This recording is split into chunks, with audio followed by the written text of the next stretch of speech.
ஆண்டவராகிய இயேசு கிறிஸ்துவின் நாமத்தில் உங்களுக்கு அன்பின் வாழ்த்துக்கள். இந்த நாளிலே மறுரூபமாக்கும் ஊழியத்தின் சார்பாக தேவனுடைய வார்த்தை உங்களுக்கு பகிர்ந்து கொள்வதிலே நான் சந்தோஷப்படுகிறேன்.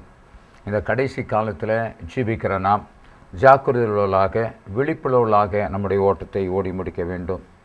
ஆண்டவர் அற்புதம் செய்வதற்கு இன்றைக்கும் அவருடைய கரம் குறுகி போகவே இல்லை.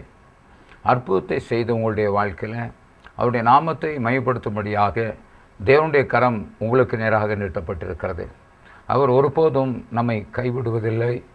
நம்முடைய முகங்களை பிரகாசிக்க செய்கிற தேவன் எந்த இடத்திலும் தலை குனிந்து நடக்க கர்த்தர் வைப்பதே இல்லை.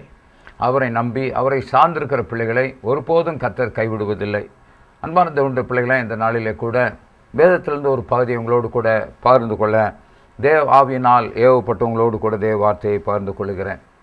லூக்கா எழுதின சுவிசேஷம் 7ஆம் அதிகாரத்தில் முதல் பகுதிகளில் ஒரு வேத பகுதி சொல்லப்பட்டிருக்கிறது. ஒரு நூற்றுக்கு அதிபதி இருக்கிறார்.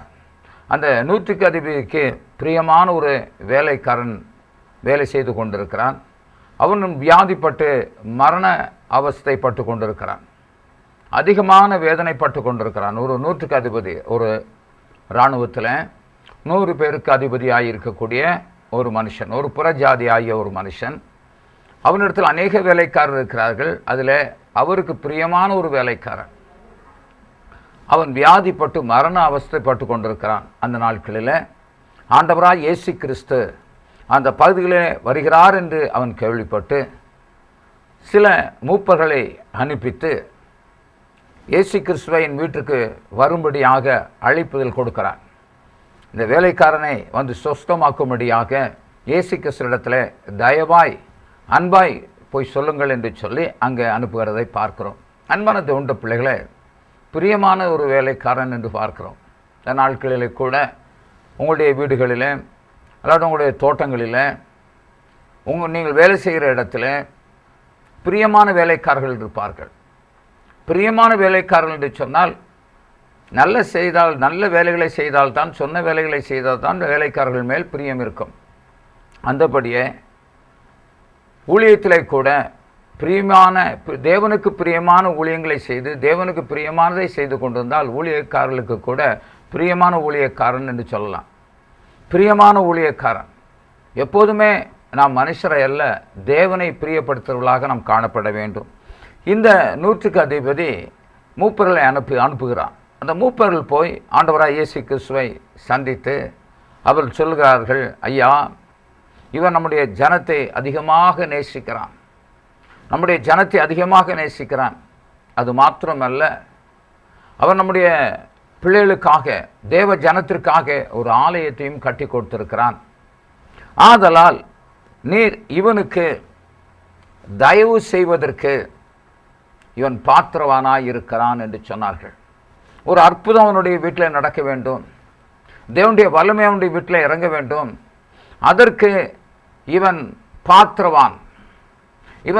பாத்திரவானாய் இருக்கிறான். ஐயா, நீர் வரலாம் அவனுடைய வீட்டுக்கு.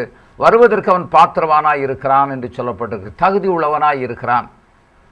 காரணம், தேவனுடைய ஜனத்தை அவன் நேசிக்கிறான், ஒரு ஆலயத்தையும் கட்டி கொடுத்திருக்கிறான் என்று சொன்னார்கள். அன்பான தேவனுடைய பிள்ளைகளை, தேவன் நம்மிடத்தில் அற்புதம் செய்வதற்கு, தேவன் நம்மை உயர்த்தி நடத்துவதற்கு நாம் பாத்திரவான்களாய் இருக்க வேண்டும். நாம் பாத்திரவான்களாய் இருந்தால் கர்த்தர் தயவு செய்வதற்கு, அற்புதம் செய்வதற்கு, கிரியை செய்வதற்கு நாம் பாத்திரவான்களாக காணப்பட வேண்டும். அதுதான் அதில் சொல்லப்படும். தயவு செய்வதற்கு அவன் பாத்திரவானாய் இருக்கிறான். ஐயா, ஜனத்தை நேசிக்கிறான். நாம் எப்படிப்பட்டவர்களாக இருக்கிறோம்? வேதத்தில் ஒரு வசனம் இப்படியாக சொல்லப்பட்டிருக்கிறது, இன்றைக்கு உங்களை பரிசுத்தம் பண்ணி கொள்ளுங்கள், நாளைக்கு உங்கள் நடுவிலே கர்த்தர் அற்புதத்தை செய்வார் என்று சொன்னார். இன்றைக்கு உங்களை பரிசுத்தப்படுத்தி உபவாசம் இருந்து ஜெபித்து உங்களை பரிசுத்தப்படுத்துங்கள். உங்களுடைய வஸ்திரங்களை எல்லாம் தோய்த்து அவைகளை வெண்மையாக்கி கொள்ளுங்கள். எந்த அசுத்தமும் இராதபடி உங்களை பரிசுத்தப்படுத்திக் கொள்ளுங்கள். நாளைக்கு உங்கள் நடுவிலே அற்புதத்தை செய்வார் என்று சொல்லி இஸ்ரவேல் ஜனங்களுக்கு சொல்கிறதை நாம் பார்க்கிறோம். அப்படியே தேவன் அற்புதத்தை ஜனங்களுக்கு செய்தார். இன்றைக்கும் அவர் என்ன சொன்னால், நீங்கள் தகுதியாக இருக்க வேண்டும் என்று சொல்லுகிறார். உடனே இயேசு கிறிஸ்து அந்த மூப்பர்களோடு போகும்போது வருகிறார் என்று அவன் அறிந்த உடனே அவனுடைய நண்பர்களை அனுப்புகிறான். அவருடைய நல்ல நண்பர்களை அனுப்பி நீங்கள் போய் அவரிடத்தில் சொல்லுங்கள், அவர் என் வீட்டில் வாசலில் கால் மிதிப்பதற்கு நான் பாத்திரம் அல்ல. அது மாத்திரமல்ல, அன்பான தேவனுடைய பிள்ளை, அவர் என்னுடைய வீட்டில் என்னுடைய வீட்டின் வாசலுக்கு வருவதற்கு நான் தகுதி உள்ளவன் அல்ல, நான் பாத்திரவான் அல்ல. அது மாத்திரமல்ல, நானும் அவரிடத்தில் வருவதற்கு நான் பாத்திரவான் அல்ல.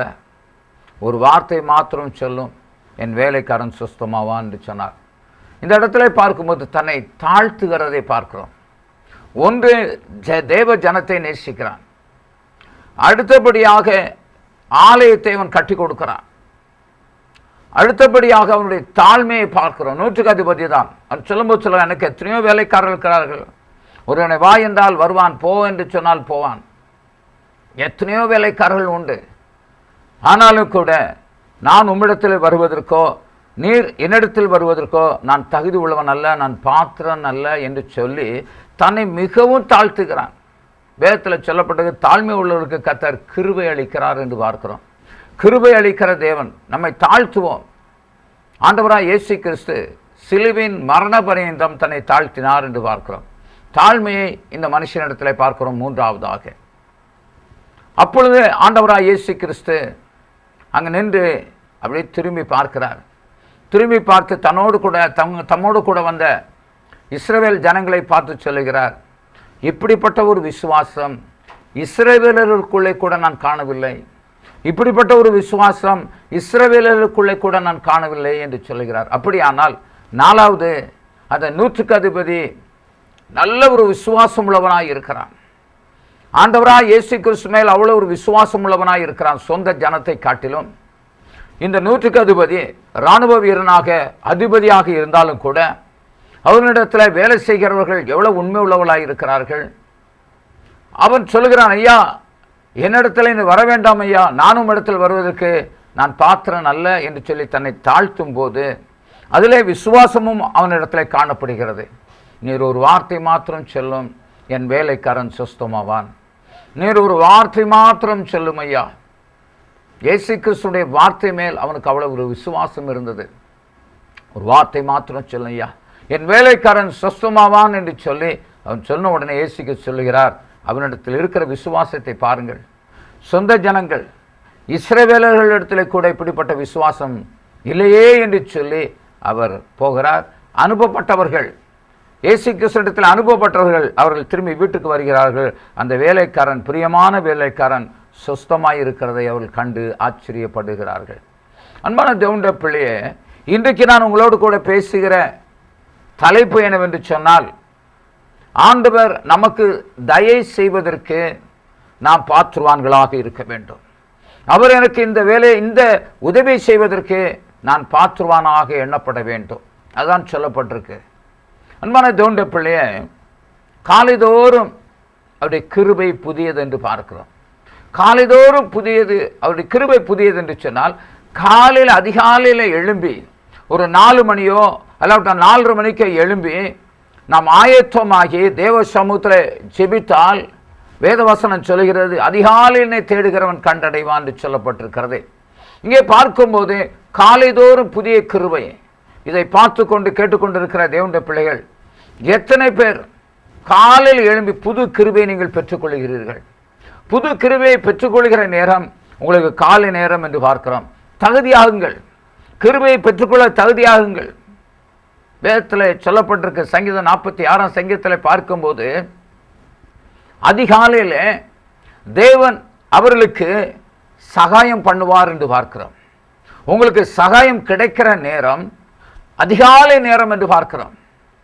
நீ ஒரு 3 மணியோ இல்லாவிட்டால் 4 மணிக்கு எழும்பி, ஆண்டவரே உம்மை தேடுகிறேன் ஐயா, எனக்கு இந்த காலையிலே சகாயம் பண்ணும் என்று சொல்லி ஆவில நிரம்பி ஜெபித்து உடைய குறைகள் குற்றங்கள் எல்லாத்தையும் அறிக்கை செய்து பரிசுத்தமாக தேவ சமூகத்தில் காலையில் ஜெபிங்க. உங்களுக்கு பரத்திலிருந்து சகாயம் வரும். கிழக்கிலிருந்து வராது, மேற்கிலிருந்து வராது, வனாந்திர திசையிலிருந்து வராது, கத்திரிடத்திலிருந்து உனக்கு உதவி வரும். உனக்கு சகாயம் கத்திரிடத்திலிருந்து வரும். காலையில் எழும்பி கத்திரிடத்தில் சகாயத்தை பெற்று வேலைகளுக்கு நீங்கள் சொல்லும்போது ஒரு நல்ல தொடக்கமாய் அந்த நாளை நீங்கள் தொடங்க வேண்டும். அதற்கு நீங்கள் பாத்திரவான்களாய் இருக்க வேண்டும். அதிகாலை தோறும் கிருபை புதிய என்று சொல்லப்பட்டிருக்கு. காலையில் எழும்பி ஜெபித்து, ஆண்டவரே இன்றைக்கு ஒரு புதிய கிருபை தாரும் ஐயா, இன்றைக்கு ஒரு புதிய கிருபை தாரும் என்று சொல்லி ஜெபித்து புதிய கிருபையின் ஒவ்வொரு நாளும் நாம் பெற்றுக்கொள்ள வேண்டும். அதான் வேதம் சொல்லுகிறது. நமக்கு ஒரு நல்ல வழியை கர்த்தர் வைத்திருக்கிறார். அந்த இடத்துல சொல்லப்பட்டிருக்கு, நீர் இவனுக்கு உதவி செய்வதற்கு, நீர் இவனுக்கு தயவு செய்வதற்கு இவன் பாத்திரவானாய் இருக்கிறான், இவன் பாத்திரவானாய் இருக்கிறான் என்று சொல்லி அவர் சொல்லும்போது ஆண்டவராய் இயேசு கிறிஸ்து புறப்பட்டு போகிறான் என்று பார்க்கிறோம். நாம் இன்றைக்கு தேவன் நம்மில் அற்புதம் செய்வதற்கு, நம்மை கொண்டு அற்புதம் செய்வதற்கு நாம் எந்த விதத்தில் பாத்திரவான்களாக இருக்கிறோம், தகுதி உள்ளவர்களாக இருக்கிறோம். சூட்டபிள் பர்சன் என்று சொல்லப்பட்டிருக்கு. தகுதியுள்ள மனுஷன், தகுதியுள்ள ஒரு மனுஷனாய் நாம் காணப்பட வேண்டும். வேதத்தில் அநேக இடங்களிலே நாம் பார்க்கலாம். தகுதியாக்கப்பட்ட மனுஷர்கள், ஆயத்தமாக்கப்பட்ட மனுஷர்கள் அப்படியாக அமர்ந்து ஜெபித்து கொண்டிருக்கும் போது கர்த்தர் அவர்களுக்கு தரிசனம் கொடுத்து, நீ இந்த வேலையை போய் செய் என்று சொல்லுகிறார். வனாந்தர மார்க்கமாக ஒரு மந்திரி போய்கொண்டிருக்கிறான், நீ புறப்பட்டு அந்த ரதத்தோடு சேர்ந்து கொள் என்று சொன்னார். இந்த பிலிப்பு புறப்பட்டு அந்த வனாந்தரத்தில் அவரோடு கூட அந்த சேரட் அந்த ரதத்தோடு கூட நடந்து போகிறான். அதன் பிறகு ஏற்றுக்கொள்கிறார். அதன் பிறகு அங்கே போகும்போது கர்த்தருக்கு ஸ்தோத்திரம், வேத வசனத்தை விலைக்கு கொடுக்கிறார். வேத வசனத்தை விலைக்கு கொடுத்த உடனே தண்ணீர் உள்ள ஒரு இடம் இருக்கிறது. அவர் சொல்லுகிறான், தண்ணீர், நான் ஞானஸ்நானம் எடுக்க தடை என்ன? தண்ணீர் இருக்கிறதே. அன்பான தேவனுடைய பிள்ளையை, நீர் முழு இதயத்தோடு விசுவாசித்தால் தடையில்லை என்று சொல்கிறான். அப்படியானால் அந்த ஞானஸ்நானம் எடுப்பதற்கு அவன் பாத்திரவானாக இருந்ததுனாலே தேவன் ஒரு ஊழியக்காரனை அனுப்புகிறான். அவன் நேராக போகிறான். போய் என்ன செய்கிறான் என்று சொன்னால், அந்த வசனத்தை சொல்லி அந்த தண்ணீருக்குள்ளாகி 2 பேரும் மூழ்கி ஞானஸ்நானம் பெற்று கரையேறின உடனே பிலிப்பை கர்த்தர் கொண்டு போயிட்டார். தேவ ஆவியானவர் கொண்டு போய்விட்டார். இவன் தனியாக இருக்கிறான், சந்தோஷப்படுகிறான். இந்த ஞானஸ்நானத்தை தேவன் அங்கீகரித்தார் என்று சொல்லி சந்தோஷத்தோடு அவன் கடந்து சென்றான் என்று பார்க்கிறோம். எடுப்பதற்கு ஒருவன் தகுதியாக்குகிறார். இன்னொரு மனுஷன் தகுதியாய் இருக்கிறான் அவனுக்கு ஸ்நானம் கொடுக்கும்படியாய். யோசித்து பாருங்கள், இன்றைக்கு கர்த்தர் நம்முடைய வாழ்க்கையில் அற்புதத்தை செய்வதற்கு நாம் தகுதியாக இருக்கிறோமா? கொஞ்சம் யோசித்து ஆண்டவர் சமூகத்தில் ஜெபிங்க. ஆண்டவரே, எனக்கு இவ்வளோ பிரச்சனை இருக்கிறது, ஆனால் என்னை தகுதியாக்குகிறேன், நீர் எனக்கு இறங்கி உதவி செய்யும். கண்களை மூடுவோம். நல்ல பிதாவே, இதை பார்த்து இதை கேட்டுக்கொண்டிருக்கிற நம்முடைய பிள்ளைகளுக்காக ஜெபிக்கிறோம். கண்ணீரோடு கூட, வேதனையோடு கூட பல நாட்களாக, மாதங்களாக வேதனைப்பட்டு கொண்டிருக்கிற அருமையான பிள்ளைகள் இந்த வேளையில் கர்த்தாவே உம்மை ஸ்தோத்திரம், தங்களை தகுதிப்படுத்தி, தங்களை பரிசுத்தப்படுத்தி, தங்களை தாழ்த்தி ஆண்டவரே உமது சமூகத்தில் வரும்போது நீர் அற்புதத்தை இவர்களுக்கு செய்வதற்கு இவர்கள் பாத்திரவான்களாக மாறிவிடுகிறார்கள். அப்படியாக இவர்களுக்கு ஆண்டவரே ஒரு அற்புதத்தை செய்யும். நாங்கள் எப்போதும் ஆண்டவரே தகுதி உள்ளவர்களாக எங்களை ஆயத்தப்படுத்திக் கொண்டிருக்க கிருபை தரும்படியாக ஜெபிக்கிறோம் ஐயா. அப்படியாக இன்றைக்கு ஒரு அற்புதத்தை செய்யும். எங்களை தகுதிப்படுத்திக் கொள்ளட்டும் ஐயா. அப்படி செய்கிறபடியால் உமக்கு ஸ்தோத்திரம். தொடர்ந்து பெரிய காரியங்களை செய்யும். இயேசு கிறிஸ்துவின் வல்லமையுள்ள நாமத்தில் ஜெபங்கள் பிதாவே. ஆமென், ஆமென், ஆமென்.